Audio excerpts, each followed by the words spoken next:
What's up, everyone? Crypto McCoy coming to you live. I just wanted to get on real quick tonight and bring some of you some comfort. The same thing just happened to me, so I know how you feel. I looked down all of a sudden and my Trust wallet flashed to zero. All of my tokens were gone. So naturally, I thought I was hacked. Well, if this happens to you, the first thing you need to do is shut down all of your internet browsers, close out all of your apps, and restart your phone. Follow on. Once your phone restarts, you need to open up the Trust wallet and go down to the settings tab. It's down here in the corner. You can't see it because of the video.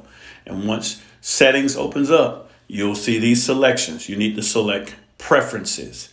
Once you select preferences, you'll see three selections. Let's follow on. You'll see currency, app language, and browser. You select the browser, they'll take you to another section. Let's follow on. You'll then see clear browser cache. Once you do this, all of your tokens will reappear.